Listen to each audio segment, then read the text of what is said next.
Halo people, balik lagi di channel Rehata Film. Di video kali ini kita akan bahas salah satu film drama Korea yang rilis di tahun 2014 yang berjudul Obsessed. Film ini sih termasuk salah satu film drama yang cukup barbar ya people. Jadi harus plus 18 guys. Karena cukup banyak dan berani menampilkan adegan-adegan yang bikin mata melotot. Film yang menceritakan kisah percintaan dari seorang prajurit sepulang dari peperangan. Penasaran people? Langsung aja kita ke filmnya.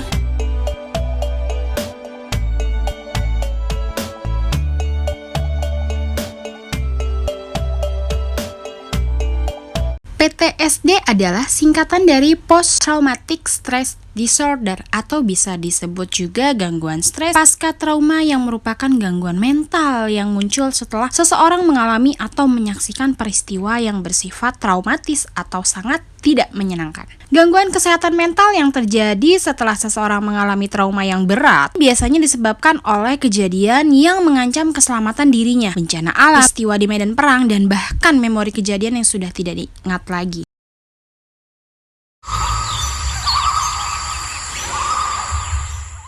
Film berlatar di tahun 1969, di mana kisah akan berfokus pada seorang pria, yakni seorang perwira tentara khusus bernama Kolonel Kim Jin Pyong, yang baru saja kembali setelah ia ditugaskan dalam peperangan di Vietnam bersama pasukannya.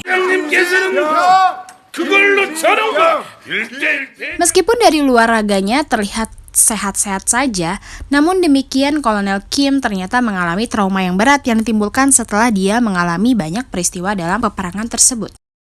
Hari pertamanya kembali bekerja di kantor, Kolonel Kim diperkenalkan dengan salah seorang prajurit yang bernama Kapten Kyung Wo Jin. 저기 박준장 부관이었지? Ia ditugaskan untuk menjadi ajudan pribadi Kolonel Kim. Selain itu, ternyata Kapten Jin rupanya mengidolakan Kolonel Kim sebagai sosok prajurit yang berani.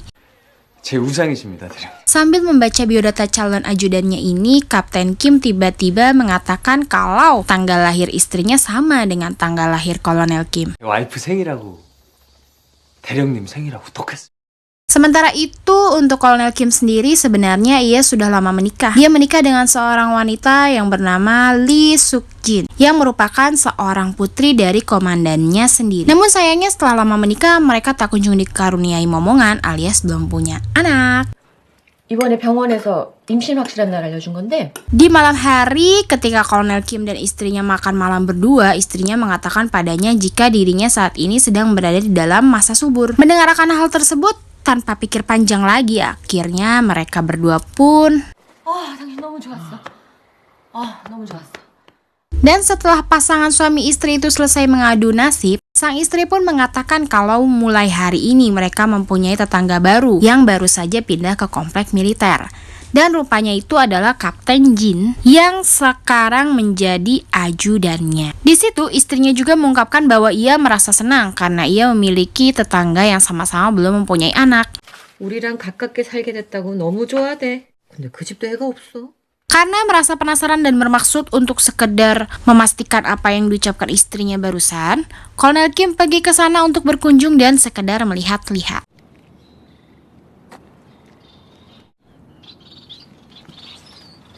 Setibanya di sana, ia melihat banyak sekali burung di dalam sangkar. Lalu dengan isengnya Kolonel Kim meniupkan asap rokok ke salah satu sangkar burung itu dan tiba-tiba seorang wanita datang menegurnya, dan wanita itu adalah istri dari Kapten Jin yang bernama Jong Ga-hun. Ia yang tidak tahu bahwa Kolonel Kim adalah atasan suaminya lalu masuk begitu saja ke dalam rumahnya meninggalkan Kolonel Kim di luar. Keesokan paginya, Kolonel Kim yang menyempatkan dirinya untuk berkonsultasi dengan seorang dokter berkaitan dengan kondisi mentalnya yang saat ini dia rasa. 술은 절대 마시면 안 돼.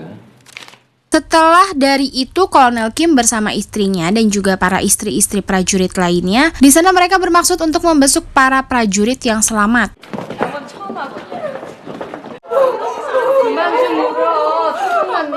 Cara tak terduga ada seorang pasien yang tiba-tiba menyerang istri Kolonel Kim. Akan tetapi Ga-hun mendorongnya sehingga Ga-hunlah sekarang yang ditodong dengan sebilah pisau lipat olehnya. Pasien itu merupakan prajurit Kolonel Kim yang beranggapan bahwa ia masih berada di Vietnam. Kemungkinan orang ini sangat mengalami trauma yang mendalam dan merasa frustasi atas keadaannya. 뭐 하는 거야? 빨리 내려. 빨리. 여기 배터리 없어. 한국이야. Melihat situasi seperti itu, Kolonel Kim tanpa sadar mengeluarkan sebuah pistol lalu menodongkannya agar orang yang menyandera Ga-hun membuang pisaunya. 쏘지 마세요. Kolonel Kim pun mencoba melakukan sedikit pendekatan. Namun hal tersebut rupanya malah membuat keadaan semakin runyam karena pria tersebut berhasil merebut pistol Kolonel Kim, dan di saat Kolonel Kim mencoba untuk mengambilnya kembali dari tangan prajurit itu, tiba-tiba secara tak sengaja mereka menekan pelatuk pistol tersebut lalu mengenai bahu kiri Ga-hun. 괜찮아? Kapten Jin yang mengetahui atas kejadian yang telah menimpa istrinya itu lantas saja memukuli habis-habisan pria yang telah membuat istrinya tertembak. Namun dengan bijaknya Kolonel Kim menghentikan perbuatannya karena biar bagaimanapun juga orang yang dihajarnya itu adalah prajurit dan juga korban yang sedang frustasi. 앞으로 주의하겠습니다. 죄송합니다. 미안한테 좀 들릴까 하는데. Singkat cerita, keesokan harinya Kolonel Kim yang merasa bersalah atas kejadian itu memutuskan untuk membesuk Ga-hun. Setibanya di sana, ternyata Ga-hun sedang bersama ibunya. Namun si ibu mempersilahkan Kolonel Kim untuk mengobrol dengan Ga-hun lalu meninggalkan mereka berdua. 또 봬요. 멋쟁이. Dengan membawa rangkaian bunga, Kolonel Kim pun mengutarakan permintaan maafnya pada Ga-hun atas kecelakaan yang menimpa dirinya itu. Ia juga mengatakan kalau ia sempat menemukan anting milik Ga-hun yang mungkin terjatuh saat ia tertembak. 그때 잃어버리신 거. Dan Ga-hun sendiri malah yang meminta agar Kolonel Kim untuk memasangkan anting itu. 좀 해주실래요? 예?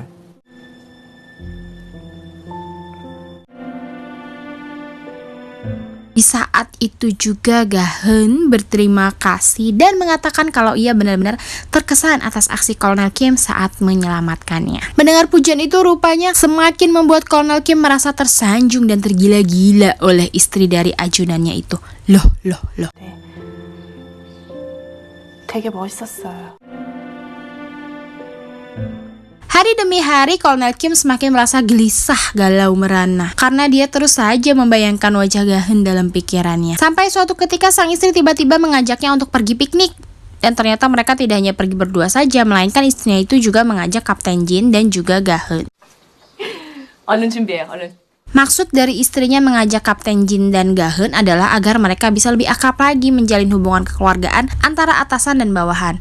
Apalagi mereka ini bertetangga. Namun Kolonel Kim justru malah memanfaatkan keadaan tersebut untuk mengungkapkan perasaan akan ketertarikannya pada Ga-hun. Dimana ketika istrinya diantar oleh ajudannya untuk pergi ke toilet, di saat itu pula tersisa mereka berdua yang salty dengan sikapnya masing-masing. 어머, 나도 변소 좀 다녀야 되겠다. 그리고 생각하면서 자꾸 웃어요. 강아 씨 생각을 하루 종일 합니다. 죄송합니다. 이런 말 하면 안 되는데. Singkat cerita, malam pun tiba, di mana pada malam itu diadakan sebuah pesta yang bisa dibilang sebagai bentuk perayaan atas keberhasilan para prajurit di medan perang. Di pesta tersebut juga dihadiri oleh para perwira tinggi dari angkatan mereka yang tak lain adalah ayah mertua dari Kolonel Kim. Dan yang menarik perhatian adalah penampilan Ga-hun di pesta tersebut sangat menjadi sorotan. Bahkan karena tertarik padanya, ayah mertua Kolonel Kim pun sampai-sampai memberanikan diri untuk mengajaknya berdansa berdua. Yang anehnya, respon dari Kapten Jin, sang suami, justru malah mempersilahkan begitu saja. 경대, 내가 부인하고 나가요 빨리. Tapi di sisi lain justru Kolonel Kim yang malah terlihat cemburu akan hal itu. Kemudian ia langsung berinisiatif naik ke atas panggung dengan maksud menggagalkan niat mertuanya itu untuk berdansa dengan Ga-hun. Akan tetapi dengan sengaja Ga-hun menerima ajakan berdansa dari ayah mertua Kolonel Kim. 못하는 노래나만 한 곡 하겠습니다. 총장님께 이 노래를 꼭 바치고 싶습니다. kecewa dengan apa yang dia lihat, Kolonel Kim pun pergi meninggalkan pesta tersebut menuju ke toilet. Namun di dalam toilet tiba-tiba ia dikagetkan dengan Ga-hun yang tiba-tiba datang menyusulnya. Lalu Ga-hun mengucapkan terima kasih karena Kolonel Kim sudah berusaha mencegahnya untuk diajak berdansa. 고마워요.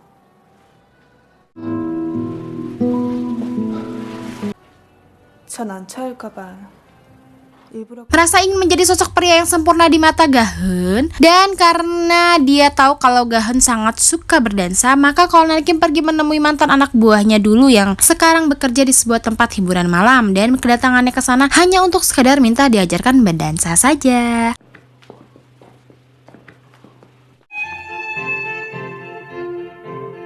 이게 핵심이에요.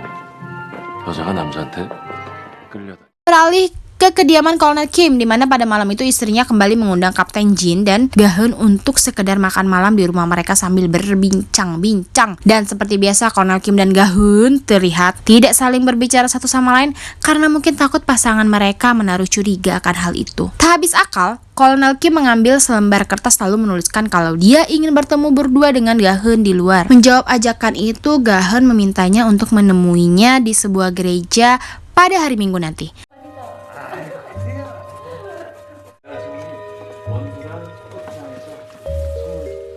Dan sesuai janji yang telah mereka sepakati, Kolonel Kim dan Ga-hun pun bertemu di sebuah gereja. Lalu mereka berdua langsung pergi ke suatu tempat menggunakan mobil. Saat berhenti di tempat yang terlihat sepi itu, masing-masing dari mereka mulai saling mengungkapkan perasaannya. Lalu tanpa ditutup-tutupi dan karena sudah dipenuhi nafsu, juga perasaan cinta yang selama ini mereka pendam. Dan benar, seperti apa yang selama ini para orang tua bilang supaya jangan berdua-duaan. Karena orang ketiganya sudah pasti setan. 대령님 손 좋아요. 왜 이렇게 가슴이 뛰죠? Dan hal itu terbukti saat itu juga karena setan hadir di antara mereka. Mereka berdua pun langsung bermain kuda-kudaan sambil melakukan pertempuran alat reproduksi dalam mobil. Kira-kira mereka ngapain ya, people?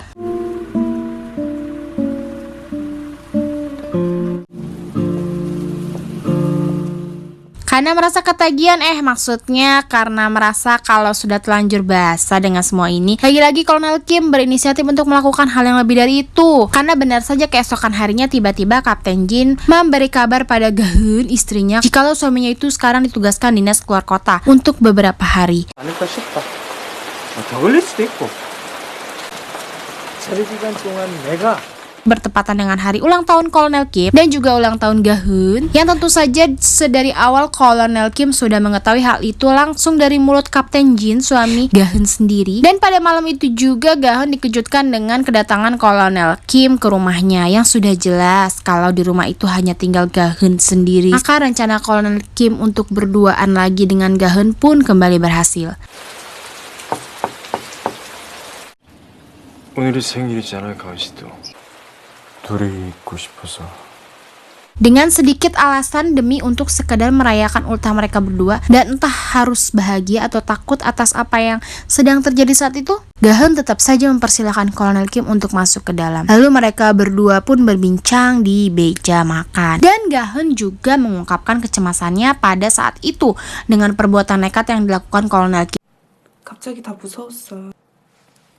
근데 대령님이 정말로 그렇게 하시니까. Namun perasaan cinta yang sama-sama mereka rasakan itu membuat semua ketakutan itu sirna, di mana setelah itu mereka berdua lalu masuk ke dalam kamar, di mana kamar itu merupakan kamar Ga-hun dan suaminya, yang jelas ajudannya Kolonel Kim sendiri.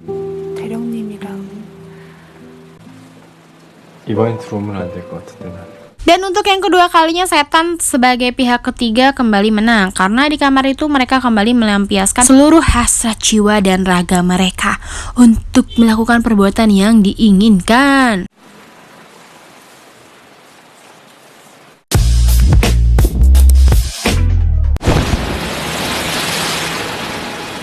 Cukup sampai di situ saja karena rencana Kolonel Kim berikutnya kembali berjalan dengan lancar, di mana ia mengajak Ga-hun untuk pergi berkencan ke sebuah tempat privat yang telah disewanya, karena Kolonel Kim telah lama mempersiapkan hal itu. Dengan susah payah ia sudah belajar berdansa sebelumnya hanya untuk menanti-nantikan momen di malam itu, yang pada akhirnya mereka berdua berdansa dalam alunan musik klasik yang indah. 있을 텐데. 나도 완전히 초보예요. 와, 잘 치시는데요?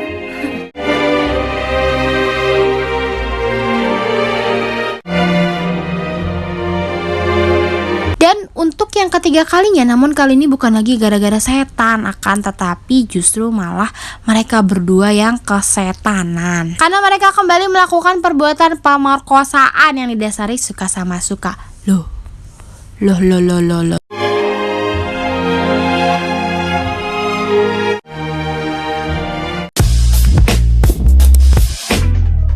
Lanjut, setelah bertukar keringat, Kolonel Kim kemudian mengantarkan Ga-eun untuk pulang. Akan tetapi di tengah perjalanan secara mengejutkan mereka mendapatkan kabar jika orang tua angkat Ga-eun masuk rumah sakit.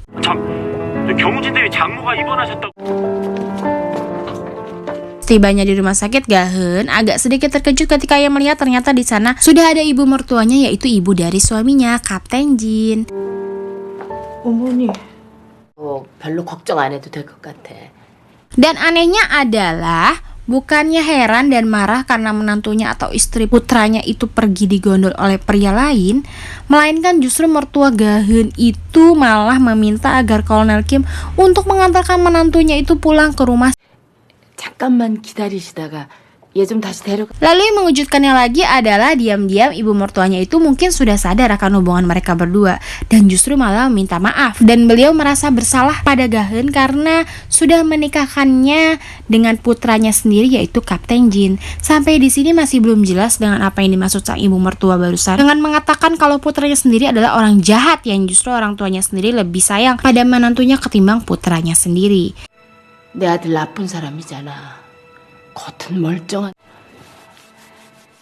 Setelah kejadian barusan yang menunjukkan bahwa ada kemungkinan jika Ga-eun bisa saja berpisah dengan Kapten Jin. Di situ pula Ga-eun langsung to the point pada Kolonel Kim dengan meminta kepastian untuk masa depan hubungan mereka berdua yang sudah sejauh ini. Namun apa daya, Kolonel Kim tidak mampu menjawab sepatah kata pun dan hanya bisa terdiam dengan pertanyaan itu. Lalu Ga-eun memutuskan untuk mengalah dan mencoba untuk menjauh darinya dan melupakannya. 나 어떡해요. 나 이제 대령님 그만 만날래요. Hari demi hari Kolonel Kim hanya merasa gelisah, galau, merana. Hal itu selalu saja menghantui pikirannya karena ia bingung dengan apa yang harus ia putuskan. Di satu sisi ia sangatlah mencintai Ga-eun, namun di sisi lain dia juga tidak bisa berpisah dengan istrinya karena dengan satu alasan bahwa istrinya itu merupakan putri dari jenderal atasannya langsung, yang bisa saja ia akan kehilangan semua karir dan jabatannya. 찾으시는 거라도 아니요. 너무 지저분해. Lalu pada malam itu juga Kolonel Kim memutuskan untuk pergi menemui mantan anak buahnya itu yang bernama Hak-soo. Kolonel Kim memintanya untuk melakukan sesuatu untuknya. 대대장님 말씀하세요. Dan ternyata Kolonel Kim menyuruh Hak-soo untuk sengaja menyelundupkan barang-barang dari luar di suatu pelabuhan. Lalu kemudian aksinya itu dipergoki oleh anggota setempat, namun Hak-soo berhasil melarikan diri. 야! 뭐야? 일단 첩보가 들어와서 일수는 무슨 야 이거 정 Dan di dalam barang-barang selundupan itu sengaja dikaitkan dengan nama Kapten Jin. Dengan kata lain, Kapten Jin sengaja difitnah, yang karena akan hal itu membuat Kapten Jin mendapatkan hukuman dari angkatannya. 그럼 목록에 네 이름이랑 물품 목록이랑 그 정도로 뭐 받을 수 있다고는 하는데. Singkat waktu, sepulang dinas, Kolonel Kim mendapat sebuah kejutan di rumahnya dan dihadiri oleh rekan-rekan terdekatnya, yang mana istrinya sengaja membuat pesta kecil-kecilan dengan maksud merayakan kenaikan pangkat Kolonel Kim. 사랑하는 장군으로 진급했어요. 축하해. Dan juga istrinya itu memberikan kabar bahagia jikalau ia sekarang telah hamil dan mengandung anak dari Kolonel Kim. 별 대단한 소식은 아니지만 제가 Namun berita bahagia tersebut tidaklah direspon baik oleh Kolonel Kim, yang mana hati dan pikirannya hanya tertuju pada Ga-eun yang berada di depannya itu. 덕빙사 애기까지 쳤대. Lalu saat Ga-eun sedang menyiapkan makanan, Kolonel Kim datang menghampirinya dan bilang pada Ga-eun bahwa ia mengajak Kapten Jin untuk pindah ke Seoul. Namun tanpa berpikir panjang lagi, Ga-eun langsung menjawab jika ia tidak akan ikut ke sana bersama mereka. Nah, people, sampai di sini mulai terlihat apa tujuan dari Kolonel Kim memfitnah Kapten Jin dengan membuatnya terlibat dalam kasus tadi. 경대한테 얘기했어요. 난 안 갈 거예요. 그것만 얘기해줘. Sedikit beropini bahwa jika seorang anggota militer di sana terlibat sebuah kasus, cara agar tidak mendapatkan hukuman atau sanksi terhadapnya ialah dengan memindah tugaskan orang tersebut ke daerah lain. Dan di sini Kolonel Kim merupakan atasan langsung dari Kapten Jin dan tentu saja ia bertanggung jawab penuh atas Kapten Jin. Dan dengan mengajaknya tugas di luar kota, maka secara tidak langsung Kapten Jin akan membawa Ga-heun, istrinya, pindah tugas mengikuti Kolonel Kim. Dan dari situ Kolonel Kim bisa bebas bertemu dengan Ga-heun tanpa harus memikirkan istrinya yang tetap berada di rumah.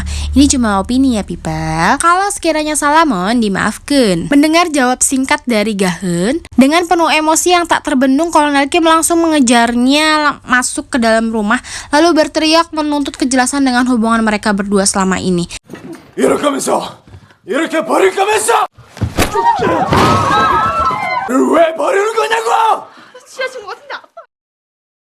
Kemudian tanpa butuh waktu lama, ayah mertua Kolonel Kim sekaligus atasannya itu memanggilnya untuk menghadap karena kejadian yang diperbuat oleh Kolonel Kim dengan mempermalukan putrinya di depan orang banyak, dan itu sudah pasti menjadi masalah yang besar.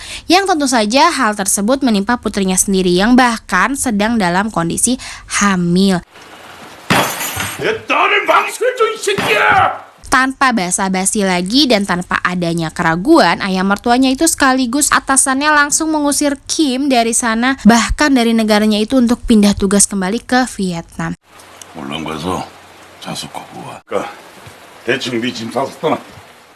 Sepulang dari sana, malam itu juga Kolonel Kim lagi-lagi kembali mendatangi Ga-heun di rumahnya dengan tujuan untuk minta maaf atas semua kekacauan yang terjadi. 당신한테도 사과해야지. Lalu ia pun kembali memastikan apakah Ga-heun benar-benar mencintainya atau tidak. Kolonel Kim mengajak Ga-heun untuk pergi atau bisa dibilang melarikan diri bersamanya, bukan ke Vietnam, melainkan ke suatu tempat di mana mereka bisa hidup berdua di sana. Namun apa jawabannya Ga-heun? Ia dengan tegas menolak ajakan itu dan lebih memilih bersama suaminya Kapten Jin. 같이 가지 않겠어? 다신 자기 망치지 않을 거야. Karena emosinya yang semakin tak terbendung dan dengan penyakit gangguan mental juga perasaan trauma yang telah dideritanya selama ini, jawaban Ga-heun barusan membuatnya jadi semakin parah. Dan mendengar akan penolakan itu, tiba-tiba dengan sebuah pistol di tangannya, Kolonel Kim menembak dadanya sendiri.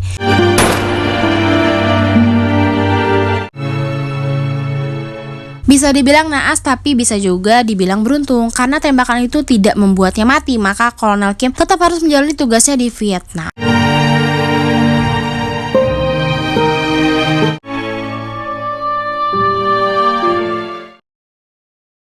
Dua tahun kemudian setelah kejadian itu, di suatu tempat Ga-heun didatangi oleh beberapa orang militer yang menghampirinya. Lalu kemudian mereka menunjukkan foto dirinya bersama Kolonel Kim. Lantas mereka datang untuk mengembalikan foto itu kepada pemiliknya. Lalu mereka juga mengabarkan kalau foto tersebut mereka dapatkan pada seorang korban yang tewas tertembak di perbatasan dalam peperangan di Vietnam. Korban tersebut tidak mempunyai tanda identitas apa-apa kecuali selembar foto yang ada di tangannya itu. 경우진 소령 부인 되십니까? 이 사진 속의 여자분 월남에서 왔는데요. Dan Ga-heun tak kuasa lagi menahan air matanya ketika ia membalik foto itu lalu membaca sebuah kata yang bertuliskan cintaku. 뒤도 한번